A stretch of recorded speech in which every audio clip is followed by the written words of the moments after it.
Bienvenue sur Africa 24 pour cette nouvelle édition du QG Week-end. Au sommaire de l'actualité, l'ouverture aux opportunités qu'offrent les nouvelles technologies. C'est le mot d'ordre de la 6e édition de la conférence sur la technologie, l'innovation et la société qui s'achève ce samedi 12 mai au Maroc. La technologie est un moteur clé de la croissance et de la création d'emplois dans beaucoup de pays africains. Le Cameroun est en pleine expansion à travers de grands projets structurants initiés dès 2011. Le pays a pu générer plus d'1 million d'emplois directs. Le gouvernement souhaite atteindre l'émergence en 2035. Et puis la jeune actrice autodidacte rwandaise Eliane Oumou-Iré est passée des petites productions locales à la scène internationale où elle a été 4 fois primée. Notre correspondant est allé à sa rencontre. La 6e édition de la conférence sur la technologie, l'innovation et la société s'achève ce samedi 12 mai à Tanger au Maroc. Les travaux de cette édition se sont ouverts le 11 mai avec la participation d'académiciens, d'experts, d'industriels et d'opérateurs technologiques venus du monde entier. Reportage de notre correspondant El Azindiaï. Tanger, une ville du nord du Maroc, accueille la 6e édition de la conférence sur la technologie, l'innovation et la société Sci-Fi Africa 2018. 2 jours durant lesquels les acteurs se penchent sur la question de l'intégration numérique, de la cybersécurité, de l'innovation technologique, du e-commerce et e-business avec un focus particulier sur la transformation digitale du continent africain. D'ailleurs, l'industrialisation 4.0 est prônée par les participants venus de l'Europe, de l'Afrique, de l'Amérique et de l'Asie. Le premier impact de cette technologie mondiale, elle sera profitable à l'Afrique. J'en suis intimement convaincu. Parce que cette technologie évoluant créera d'autres jobs et fera naître davantage de besoins de services à la clientèle, qui sera donné de plusieurs façons. Et l'Afrique pourra jouer un rôle important à ce niveau-là. Ce congrès constitue une opportunité pour les acteurs locaux de technologie d'information de bénéficier de l'expérience et du savoir-faire des experts internationaux et une occasion pour renforcer le positionnement du Maroc en tant que plateforme numérique à l'échelle du continent. La cybercriminalité, qui est un défi pour l'Afrique, est un axe fondamental de notre rencontre. À titre d'exemple, les cyberattaques coûtent 450 milliards de dollars par an sur l'ensemble du continent. C'est 4 fois plus que les pertes causées par les phénomènes naturels. Donc, pour la réalisation du développement durable grâce à la technologie, nous devons relever de nombreux défis en matière d'innovation notamment. Cette rencontre technologique de haut niveau intervient au moment où le continent assiste à une véritable révolution technologique qui est devenue au fil des années un levier de développement et de création d'emplois. Mais il devra faire face à certains défis, notamment la cybercriminalité. 1 million d'emplois directs depuis 2011. C'est ce qui a permis de générer le programme gouvernemental dit des grands projets structurants. Entrepris dans divers secteurs, il vise à conduire le pays à une complète émergence d'ici 2035. Les détails avec Corinne Kamsefem. Dans le cadre des grands projets structurants initiés dès 2011, le Cameroun s'est lancé dans la réalisation d'importants chantiers touchant notamment au secteur énergétique. Les projets les plus notables dans ce secteur sont le barrage réservoir de Lompanga, déjà opérationnel, et les barrages hydroélectriques de Mekine et de Memveleu, ainsi que la centrale de gaz de Kribi. Et depuis le mois d'avril 2018, la problématique du transport de l'électricité a été réglée par le lancement officiel des activités de la Sonatrel. Ces projets énergétiques, la part des projets structurants consacrés à l'énergie, contribueront certainement à résorber le déficit énergétique et créer surtout les conditions de l'émergence d'une industrie naissante. À Douala, la capitale économique du pays, un deuxième pont construit sur le fleuve du Vouri est déjà fonctionnel et l'aménagement des pénétrantes Est et Ouest a permis de désengorger cette ville, poumon économique du pays. Ces infrastructures sont complétées par l'autoroute en chantier qui va relier les 2 plus grandes villes du pays. La métamorphose est tout aussi remarquable dans la ville balnéaire de Kribi, qui accueille désormais un port en eau profonde, opérationnel depuis mars 2018. À côté des opportunités que le port offre pour le Cameroun et plusieurs autres pays de la sous-région, son impact sur les populations riveraines ne passe pas inaperçu. Vous allez avoir en gros 4000 nouveau chef de famille. Pour une petite ville comme Kribi, c'est pratiquement le quart de sa population qui va s'ajouter. Et donc, avec tout ce que ça peut avoir comme incidence sur les problèmes de logement, de nourriture, de toute infrastructure.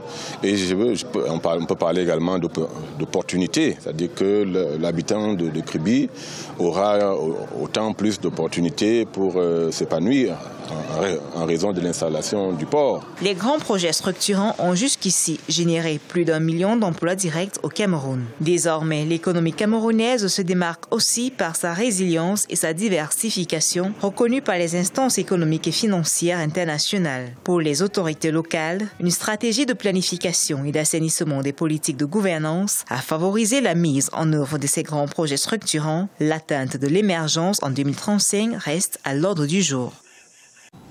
Le président malien Ibrahim Boubacar Keïta était en visite officielle ces 10 et 11 mai en Côte d'Ivoire. Objectif principal, renforcer les liens économiques entre les deux pays, notamment dans les domaines clés du transport maritime, terrestre et aérien, de l'énergie et de l'agriculture également. Reportage de notre correspondant Oliva Djakotan. Les échanges commerciaux entre le Mali et la Côte d'Ivoire sont passés de 279,981 milliards de francs CFA en 2016 à 281,258 milliards de francs CFA en 2017, soit une légère hausse de 1,227 milliards. Et le président malien Ibrahim Boubacar Keïta, en visite officielle du 10 au 11 mai 2018 en Côte d'Ivoire, n'a pas manqué de faire la promotion du commerce intra-africain. Je crois que nous avons devoir, nous avons mission et de faire en sorte que notre coopération économique soit à hauteur souhaitée, conforme à l'histoire et au passé de nos deux pays. Vous le souhaitez, nous le souhaitons ardemment aussi. Et nous sommes ici pour que nos échanges nous y conduisent. Et ce sera le cas, Inch'Allah. La communauté malienne en Côte d'Ivoire est estimée à 3 millions de personnes. Elle est active dans plusieurs secteurs de l'économie. Son dynamisme a valu au Mali d'être élu en 2018 comme la meilleure coopération sous-régionale économique en Côte d'Ivoire. Une performance saluée par les autorités ivoiriennes. Je voudrais me permettre de vous féliciter pour les excellentes performances du Mali en matière économique et financière. Le Mali est une économie importante de notre Union. Les performances sont exemplaires et je considère que nous avons tous essayé d'être à votre niveau. La Côte d'Ivoire importe du Mali plusieurs produits dont le coton et le tabac et exporte vers ce pays voisin du cacao, du café, de la noix de cajou entre autres. Le Premier ministre ivoirien Amadou Gon Coulibaly effectuera même une visite le 14 mai 2018 à Sikasso au Mali dans le cadre du projet de création de la zone économique spéciale Sikasso Bobo Dioulasso Korogo pour mieux renforcer la coopération économique. À noter également que les deux pays souhaitent renforcer leurs relations dans le domaine sécuritaire. Un accord de coopération judiciaire concernant les personnes suspectées d'actes liés au terrorisme a été signé ce vendredi 11 mai. Elle a pour passion l'art et la scène en général. Eliane Oumou-Iré, une actrice rwandaise âgée de 32 ans, s'est fait un nom sur la scène internationale. Elle a déjà reçu le prix de la meilleure actrice dans 4 festivals internationaux de cinéma pour avoir joué dans une production polonaise, The Birds Are Singing in Kigali.